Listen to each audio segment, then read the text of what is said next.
This is Frank Islam, Chairman and CEO of FY Investment Group, your host of DC Night Show, where we interview leading voices from business, politics, poetry that impact you, the viewer. Today, our guest is Bina Goindi. Welcome to our show, Bina. Thank you very much for coming here. Thank you. It's my honor to be on the show today. Sure. And I'm so glad that I'm meeting to such a great person. Oh my gosh, I'm humble and honored by you. I'm touched by your grace. Thank you. So, before I ask you to tell the audience who you are and your journey from Pakistan to America, and what are the values that bind you together as an American as also a Pakistani, you have written some books. So, do you want to show those books to the audience? Oh yes, I would love to do that because that's my passion. Sure. That's my love. Sure, sure. Tell us a little bit about your book. Sure. Actually, to me, I was born in a family, and back home where there was, at the time, it was not the time of internet, and there was nothing else, the source of information or knowledge, only the books. So I thought I should start doing something so we can spread the knowledge. So the thing was this, this is one of the book. It's called Unknown Journey. Unknown Journeys. It's this is my love because this is my baby. This is my I should say it's like 27th book. It's not. It doesn't belong to me. This belonged to one of my friend. She's American. She's 87-year-old. Sure. And she is my friend. Sure. So I thought, I have a lot of books published. Why should I should help her to publish her book. So you're co-author? So, no, I'm not. I'm just editor. Sure. And I help to publish it. Okay. And so show me some of your poetry books. Okay. These two are my poetry books. This is my first book of poetry. And what is it called? I cannot read it. Its name is Soochte ankhain. Soochte ankhain. Yes, wonderful book. Wonderful. Yes, and this when I was a student of Masters of Science. Master of Science. Yes. So you're science background. Yes, science background. And this is okay. You can say. How do you say? Jo tumne dekha. Jo tumne dekha. There I was so much.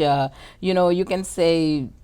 With the wisdom and this thing that I should have my English title at least on the back of the book, because that was the time when I met a lot of people, and I have been to so many books seen through in the international conferences that I thought that we should have something. I would hope that the audience will be able to get a copy on Amazon. Yes. Okay. Thank you very much, Bina, for talking about your passion, your commitment to the Urdu poetry. So tell us a little bit about yourself to the audience who do not know much about you. Okay, my name is Bina Goindi, and I was born in Sargodha, and in Pakistan, sure. One of the central Punjab city of Pakistan. Sure. And then for the further education, after my high school finish, my parents moved to Lahore, the culture hub of Pakistan. Sure. And there we are 4 sisters and 2 brothers. My 3 sisters are doctors, and my parents at that time wanted to be a doctor. But then I took their advice, but I finished my master's in biology and specialization. So when did you come to United States? I came to United States in 1999 for my PhD program. Because I used to work with the Ministry of Education for 10 years in Pakistan, and there I discovered a lot of things because I learned Urdu as my love. Because my background was English. I was from convent school with the nuns, and we were in the interfaith thing all my life. So I thought that we should do something because I thought, being a scientist, I always thought that science is the only thing which is coming up in future. So your background is into the science of biology. Yes. And how did you grasp the gravity and the goodness and fondness of Urdu poetry? Actually, when I was a kid, during the stay in Sargodha, my dad used to do the poetry, and one of my relative, I should say my grandfather, he was a poet, and they used to have a Kamran Mushaira in Sargodha. With the Kamran paper published. And we were kids, and we were around the poetic, recitations. So what you're saying that you were able to to understand and also create this fondness of the language because this is how you grew up? Yes, because they thought, it was a very transit form of the culture when we were kids in Pakistan especially. People, their parents wanted the kids need to learn more English, and the Urdu was only the lingua franca, but I learned it by heart. That I have, I try my best to learn Urdu during my college studies. Who's your favorite Urdu poet? Is it Majaz Lakhnavi, or Farooq Gorakhpuri, or Faiz Ahmad Faiz, or Mirza Ghalib? Okay. Or many, many more? Oh, yeah. First of all, let me mention you one thing. I know you belong to the city of Aligarh. Yes, and the city of Shibli Nomani. That is a true statement. Shibli Nomani is my ancestors. Yes. And I was born in Azamgarh, but I lived in Aligarh. But I came to this country long years ago. Yes, but I have a lot of respect for Shibli Nomani. He was one of the scholar. He was. He was also worked side by side with Sir Syed Ahmad Khan. Yes. As you also know, I just gave a convocation address at Aligarh Muslim University. I gave several $1 million as a gift to build a school of management named Frank and Debbie, which is my wife Debbie. Islamic School of Management. That's great. So this is important for me to create the 21st century workforce. What's best in me is because of my education at Aligarh Muslim University. That's great. It's wonderful. Aligarh shaped my story and determined my destiny. Its principles have always guided me throughout my life. That's good. Whether the time is calm or the crisis. That's great. Its leader shaped India. Yes. India shaped Aligarh. Yes, that's great. I have been to Aligarh Mushairas a lot of times since I have been here. So tell me a little bit about who are your favorite poet? My favorite poet, time to time they change, but Ghalib is always on my. Ghalib, is always on my. So where did the Urdu language itself originated? Actually, yes, that's a very interesting question, and I'm very glad that you asked about it. And the word Urdu is a Turkish word. Yeah, it's a Turkish word, and this language, it's very sad. It came from warriors. It's the language of the warriors. When the different cultural people they make the army of that, it's a language of an army. They originated from there, and then the different words from Sanskrit, from Persian, from Arab, and from Turkish, they all have the Urdu language. So what year did they originate? Because the language of the Mughal was Persian and Turkish. Yes. Till the time of the Bahadur Shah Zafar, I would say that was 1852. 52, yeah. Yeah, which is when Mirza Ghalib was the poet at that time. Yeah. And Urdu is the product of India. Yeah, of course. We call it is a product of India, I should say that. But Pakistan is the only one country in the world which has its national language Urdu. Yes. So that's why we have to be proud of it and we have to spread it out. But the history of Urdu, the one thing which I would like to discuss with you, Karsi de Dasse, that's the French professor and linguistic and Indology professor. He was the one who wrote the first history of Urdu language. And then there was a French lady. Her name is Nazro Lilian, if I'm not wrong, that she was the one who did the PhD from Karachi University for translating that into Urdu. And now there are a couple of people in Pakistan, those who are working on this project. So who's your favorite poet? As I told you, Ghalib, but time to time What about Faiz Ahmad Faiz? Oh, I like Faiz Ahmad Faiz. What about Majaz Lakhnavi? Oh, yes, I like Majaz Lakhnavi. So can you recite a poem of Majaz Lakhnavi? For right now, I'm not. Okay, what about Faiz Ahmad Faiz? Faiz Ahmad Faiz has a lot of different poems which I like it, but his real work which I would like, that because I'm going to correlate. Sure. Because he's the one who did, because one of my book is on the Hiroshima ke Ansu, that is like the tears of Hiroshima. And Faiz Ahmad Faiz was the one who translated the Children of Hiroshima, the poem written, a long poem of one book written by a Turkish poet, and he translated that. And in that, which is my dream, to write down more about the, for the peace projects. That's my dream, and I'm doing on these projects. That because when I wrote that, the book, and I felt that there are so many things which we are not carrying along with the time, because the words, not the voice, should be raised. So the words always stay, not the voice. So we have to think what is good and bad, not what is right and wrong. That's the ideology, and that was always staying in the environment, in the history, and in the cultures. So to me, I thought that all those poets, those written in the languages, we have to translate them into our own languages. So those are the people that I just said are your favorite poet, but I'm sure there are thousands of them like that. Oh yes, there are. In Bollywood is Sahil Ludhiani. Oh yes. You have Javed Akhtar, who's also product of Aligarh Muslim University. Yes. You have Talat Mahmood, he was also, and he was also product of Aligarh Muslim University. Shakil Badauni, he was also from Aligarh Muslim University. Yeah. K. Asif was not a poet, he was a producer. Yeah. And many more. Yes. The list goes on and on. Yeah, but can I, if you sure.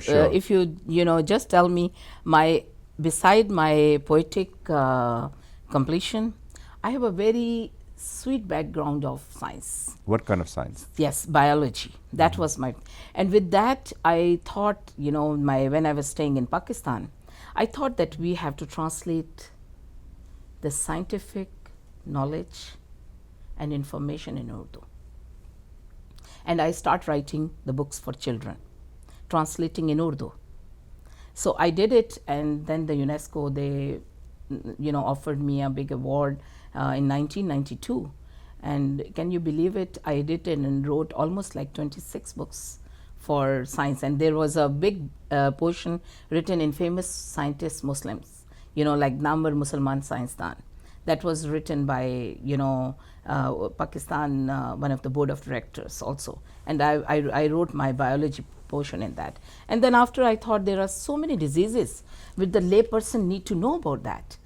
And the language is the barrier, because they cannot, because the literacy rate on these countries, education is not that much spread, so we have to give them the knowledge, information. And that was the only source, was the, that if they have in Urdu, maybe they would be able to read it, or somebody can read it. So you did a translation from the science and biology to the, so the ordinary people can understand the science and biology, what it has to offer. You are also a writer in the local newspaper, as I understand. So the question to you is, what shaped your story and your journey by immigrating, being a writer, by immigrating from Pakistan to America? What do you think the values of America that binds you with Pakistan? Actually, it's very interesting, because formal education I took in Pakistan, but my training after that, here I started from the What do you like about America? Oh, that was the first question when I entered in university. What you like, and I thought I like the roads of America. Well, those are the materials. Yes, no, but I'm just saying what I get. You like the road? No, okay. That was my first answer to my professor at that time. But here. What about the people? Oh yes, that I. What about our values, about qualities? I'm going to tell you, there is a new life started over here for me. I was a very material person when I entered on this land. Can you believe it? Here, I spare everything on one side, and I'm more like a spiritual person. That is the transformation which I get it here, and my poetry. So transformation from materialistic things to being intellectual and spiritual. And I met to so many people over here in the society, and can you believe it? How much they gave love to me, and how much they are true to me. So that was the truth which I am going to find it out. And after that, I get a lot information, a lot of knowledge, and a lot of my approach has been more teleological approach, that we have to spread knowledge and wisdom and share everything to the maximum of the society. So you believe in what President Kennedy once said, to whom much is given, much is expected. Oh yes, of course. If you lose something, comes around in another form with more. Do you believe, or America believes, that the people should be given letters of opportunity to succeed? When they succeed, all of us succeed. Oh yes, oh yeah. If you seek something, something is seeking you, because the thing is this, actually the life is not what we think. Life is not what we think. So what do you think that life is? Life is the truth. Life is a continuous journey, not a destiny. Oh, is that yes. what you're saying? Oh, yes. I think so. Destiny, we don't know. It's a continuum. Life is a continuum.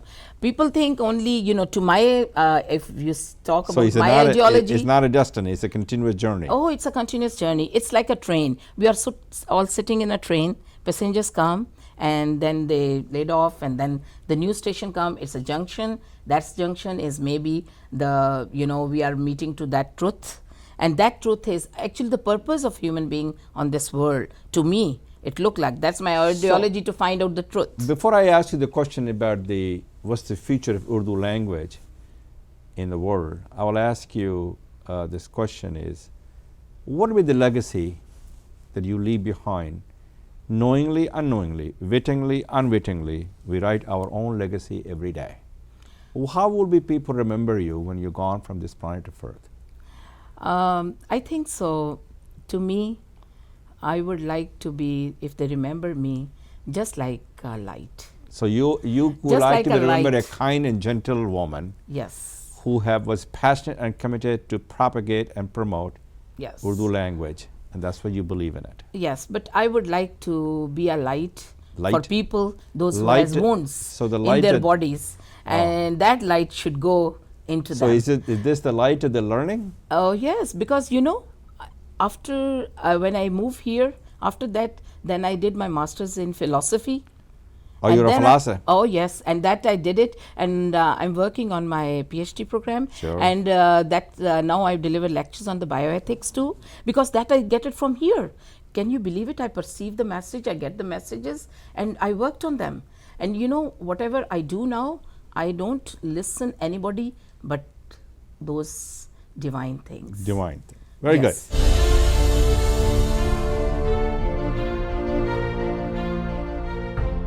Aesthetics Institute of Cosmetology. Now is the time. Only school to offer cosmetology, nail technology, aesthetics. Many reasons to attend cosmetology school. Freedom of self-employment, working with others, helping people, financial stability, learn new and exciting things.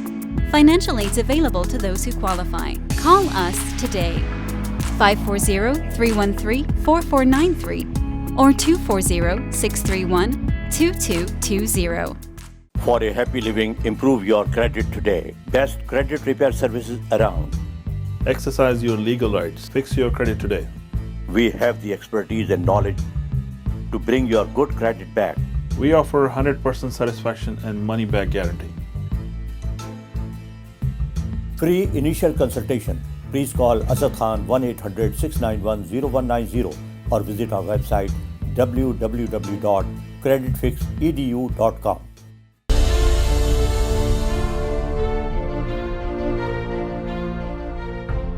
So, going back to the question, yes, telling the audience, what do you think is the future of Urdu in the world, and for that matter, India and Pakistan, where it originated from India? Yes. So, what is the future? The future of Urdu is all about those kind people, and the people like you, those who are. I'm not a very good at Urdu. No. It's not. Okay, I'm telling you one thing. If language is not a barrier, language is just like a cross-pollination. Like if you do translate, we do translations. The translations are the cross-pollination of the languages. If Urdu is alive somewhere, or any language is alive somewhere, that will sustain it. Even people read it or they use it as a franco-lingua. It doesn't matter. But to me, I'm telling you, that's why I decided to open my own small little organization with my own resources at my home for last like 7 years. And what's the name of the organization? Gharonda. And with one of my couplets. So you see a brighter horizon with regard to the Urdu as a language. Yes. As a language of learning. To me, I tell you right now, okay, writing books is one of the best thing. But if we make movies, what is easy to access to the youth, I think so this is going to help you. So how do you work with the youth especially in this country? Yes, that is a very interesting question. To make sure that they embody the language of their ancestors. Yes, okay. This is really great idea what you have given to me, but you know, I have been always working for it, and I desire to do that. You know, there are 20 American kids, American born kids.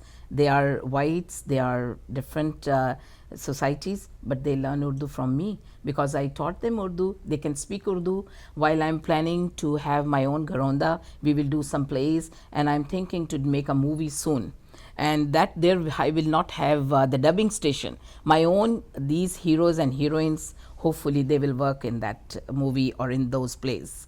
But there we will give the softer image of the society, the peace. And right now we are talking about the globalization, the image of globalization. The languages, the cultures, and the societies, they will not the barriers for any kind of stories. The stories will travel from one stream to another, but we have to stay on a rock. So these children, they are the hope of tomorrow. They will carry on. Oh, yes. And you're giving them the strength and the courage to carry on. Oh, yeah. By the language. What would they remember the most about Urdu language that you have imprinted in their heart and mind and soul? You know, actually, you know, the Urdu, because they are very much fond of learning Urdu. Because when I meet them, they all call me, "Are you Indian?" You know, that's the first thing they call. And when I speak Urdu, they say, "Is it Hindi? Is it Urdu?" So they're a little bit naive. Yes, they're naive. But, you know, by teaching them, and they know the differentiation, although I don't want to differentiate, because I am a person who believes on globalization. In my new book, which is coming with all the different aspects, where I've taken a lot of American heroes also, and in Urdu, I'm going to do, as the Japanese government is translating one of the Tears of Hiroshima, which I wrote, a travelogue. They are translating in Japanese. So I hope so that I'm going to write a very good authenticated literature book with a reference to America. And I think so that is going to help the people and my students over here. But you know, the thing is this, I wanted them to know that beyond the societies, beyond the cultures, there is nothing different. We have to look at inside us. There is no universe around us. There is universes inside us. So that kind of a lecture system I've started again now. And so the art and culture and language, as you're saying, transcends all boundaries. Oh yes, oh yes. If we want to carry, you know, we carry you, and you know, you are here, I am here. So that's absorption of the society. That's the beauty of America, which we already saluted. In Pakistan, do you think the people who are Urdu poet or the people have a voice in the political system? To me, no. I should say. And what can you do to ensure that they have a voice? They have a vision and they have values, but not a voice. Yes. So how you become the voice for those who are voiceless? Yes, that is the thing. You know, right now, I used to write down about the very, you know, love stories about in my poetic, all my titles were with the love and all that.